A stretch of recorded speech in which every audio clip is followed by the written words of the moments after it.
Hey, what's up, y'all? So this is a chill vibe podcast, and in today's episode, I'm actually going to be bringing some of my newsletters to life. And so let's go ahead and hop into it. I want this podcast episode to focus on what are the 4 top profitable streams of income that are the easiest to transition into as a therapist, social worker, and healer. So let's go ahead and jump on into it. Hey, what's up, everybody? My name is Dr. TK, and so I want to talk to you today about the 4 profitable streams of income that I see within the field of clinical practice, social work, and also what I call holistic healing, because I know some of our community members and our clients, they integrate holistic care such as yoga, mindfulness, and a lot of other beautiful things into their clinical practice. And I want to break down what are the 4 streams of income that would be easiest for you to transition into from the clinical experience that you've had getting licensed, working at a job, and also maybe some that you really want to have some fun with, even if it is on alongside of your 9-to-5 job, like a side hustle. All right. So the first one that we're very familiar with is private practice. And so private practice, it is a business structure that I believe therapists and social workers and healers, and I'm gonna say also mental health providers, because I don't know what your title is, but that one, you already have 50% of the job ideally down packed. Well, what do I mean by that? You already went to school to become the title that you are. You already became licensed. You already know ideally how to do onboarding, clinical documentation, treatment planning, making sure that a client gets linked to its services while they're still seeing you, but also when they are done seeing you, right? However, what tends to be missed is, of course, the operations of the business. And so I do want to highlight that, because even though private practice can look very simple in order for someone to move or transition into it, we do not want to be naive to think that private practice is just like going to our 9-to-5 job, because you actually call the shots in terms of what your schedule is, what your fees are, will you take insurance, do you do private pay, do you do individual, family, group, who do you say no to, who do you say yes to? You have to do the billing. And of course, I'm a big component on delegation. But in the beginning of having a business, you will be delegating to yourself. That's just what it is. So that's one big mainstream of income that I see a lot of providers or healers go into, because it is almost a mirror image to a degree of what you do at your job. Now, the second stream of income that I see a lot of people expressing interest in is group practice. Now, typically the individuals that I see expressing interest in group practice are those who already have a growing, ideally solid private practice. Okay. So if you are not familiar with when should you transition from solo to group, I'm going to link up some resources in the show notes in the description box, because I have created some previous video workshops and podcasts on that topic. But if I can give you a Cliff Notes version, the idea would be that when you're about to open up a group practice that you've already ran for a period of time, there is no timeline though, but a period of time where you have built out systems so that when you are ready and find a good match for someone you want to hire, you would have already known how to create a job description. You have one. You know where to put the job description. You have created the hiring questions and things like that. And this is why we encourage our clients that are in our coaching programs that when they are in their solo practice by themselves, I encourage them to at least hire a part-time admin, someone who can do their consultation. Why? Because you have to train that person to be able to work in your business based off of your systems.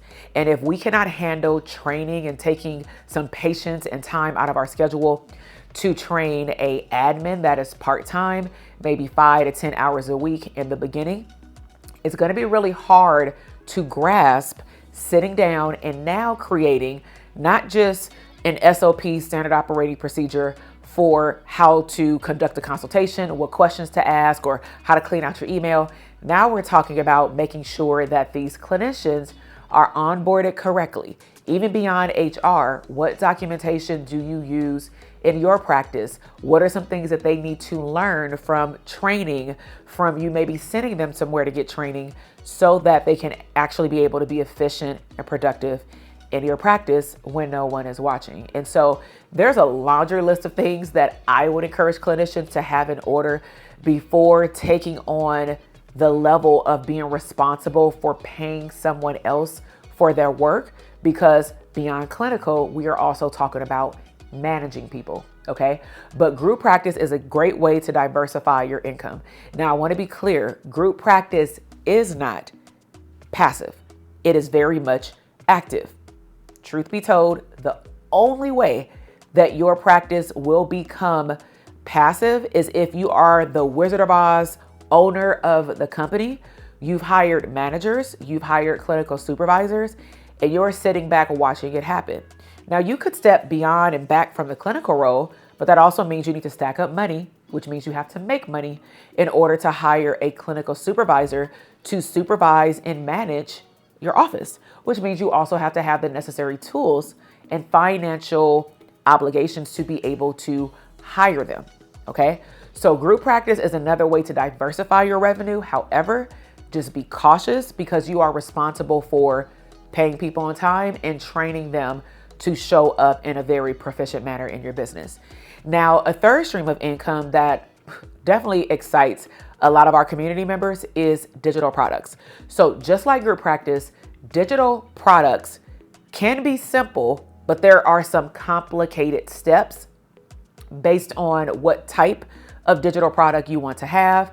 For example, a simple type of digital product is a guide, an ebook, or a checklist. You put it in Canva. I mean, heck, you can put it in a Google Doc. Someone opts into your sales processes. You send them a confirmation email. They get their stuff. They're on about their way. And of course, I would say just follow up and get some feedback about your product, right? But that is more simple. More complicated digital products are actually courses, self-paced or live. Why? Because you are putting together a whole syllabus for you to show your proven system for how you can solve someone's problem through a very systematized way. So if you've ever taught a college class, for example, or a matter of fact, let's just go back to your college days. What you may remember is that you walked into some classes and you were like, I don't really know who this professor is. I want to see the syllabus before I decide if I'm gonna keep this class or if I'm gonna withdraw from this class in the first 3 days to get my money back, right? Then you have the professors who you sat down, whether you understood or knew them or not, you looked at the syllabus and you looked at it and said, okay, I can do this.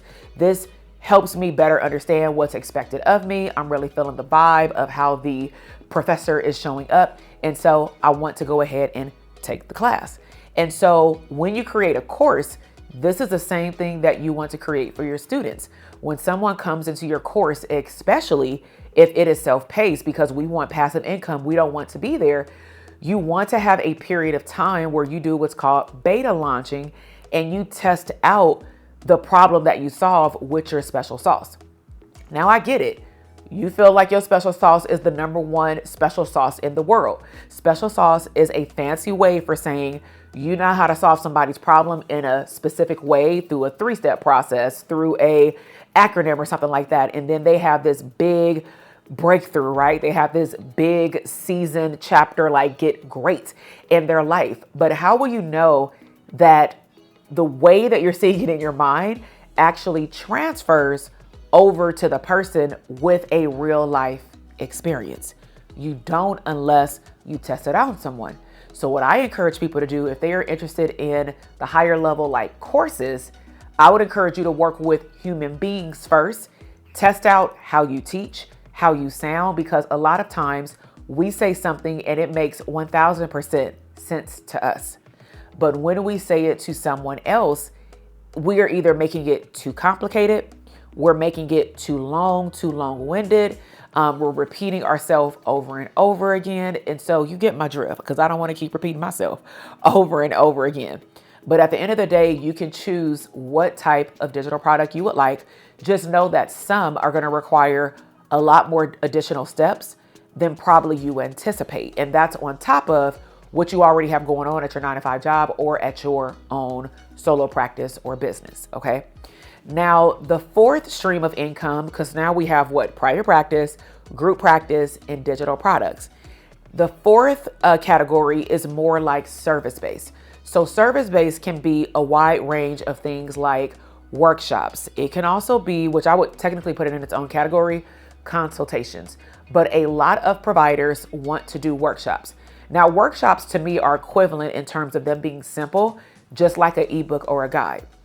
The reason being is that you can take the same thing that you're talking to one-on-one with a client, and outside of maybe some rules related to evidence-based practices in which they tell you how to, produce a service or how to conduct the service, what if you took the same thing that you were doing with someone one-on-one and then you convert it into a one-to-many? So for example, I'll take actually one of my ebooks that I wrote like over 10 years ago. I had a process where I helped my therapy clients tell me their life story without asking 1,000 questions during the intake. I got what I needed from the intake, but sometimes you're given information also just based off the way that our intake is written for children or adults. I'm going to say really adults, is that they give us information out of order. Typically, when you are seeing children, you may start with the presenting problem, but usually you'll talk to the parents and the caregivers about the developmental milestones, and then you'll go into school behavior, then symptomology. With adults, we typically go backward all over the place. Oh, wait, let me, tell you about the thing that happened to me when I was 13, but now I'm 30. Oh, wait, let me tell you what happened when I was in college. It's like we literally have to be gifted to grab all these pieces. And so seeing adults may seem more complicated when it comes down to the intake process. But the bottom line is, what I did is I took my system and I put it into an ebook. Now, initially, I was going to sell the ebook, but then after I did my beta launch, I realized with feedback from my peers first that it would not be clinically ideal, like opening up somebody's Pandora's box if I let someone do that and they're not my client. And I said, you're right. Because sometimes it takes a second or third pair of eyes. So I said, what if I made this for other providers? And what if they were able to use the way that I do this activity in their practice so that they can also build a deeper rapport with their clients? And what ended up happening was I sold those for a good amount of time. I don't sell that anymore, but I was selling that guide, and it made it easier for other therapists to now use my technique. So I'm also going to just highlight the bonus. One of my products was for clients, I thought, but after I launched it into the marketplace, I realized with feedback, and I implemented the feedback, that it was actually for providers. Okay. So at this point, you have a overarching idea of what categories of streams of income you can add. Now, this is not all of them, because under workshops, there's a list. Under digital products, there's different types of digital products. Under consultation, which we did not mention, but that was like a honorary fifth one, that's also multiple areas that you can go into, right? And then of course you can determine how you want your group practice. Do you want interns or licensed providers? How many do you want? Do you want an agency where it crosses state lines? There are so many different variations. The only stream of income that's straight to the point is private practice. And so if you are a mental health provider, social worker, and you are interested in the beginning phases of understanding what should go into a private practice, I do have a profitable private practice playbook in the description box. All you have to do is click the link. But if you are someone who already has a private practice and you are ready to move from grow to scale with high-level mentorship, I have a mentorship that's called the Premium Therapist Mentorship Program. You do not have to be a therapist by title to apply for the program. You can be a healer, a social worker, a service provider, or a therapist. But at the end of the day, you want to take the things that you're doing one-on-one and you want to expand. So streams of income include group practice, all levels of digital products, and workshops. Okay. So if those are things that you are interested in and you want help with mentorship, meaning access, you also will have a learning vault. So when there is something that instead of me taking up your time to talk and coach, Instead of me using that time to reteach, I will just send you to the vault so that we can spend a good amount of time together, because I have realized that when clinicians, service providers, and such are within a container with me for a specific amount of time, like a student, I'm able to see them grow from semester to semester. So scaling a business is not a one and done. I would even say you'll never be done unless you really just want to cap out with where you are. So if you are at a place where you are ready to scale, I would encourage you, check out and apply, if you meet the criteria, for the Therapist Premium Mentorship Program. But I want to be clear, based on when you are seeing this podcast, we may or may not have available spots. When you apply, you get on the calendar. And then from there, we will let you know which direction we can help you with or in. But until then, I will talk to y'all on the next podcast episode. Let me know down below, what stream of income would you be more interested in adding to your business for or within the next 12 months. All right. So I will talk to y'all soon. Make sure you like and subscribe to this video on this channel, and I'll talk to y'all later. Bye.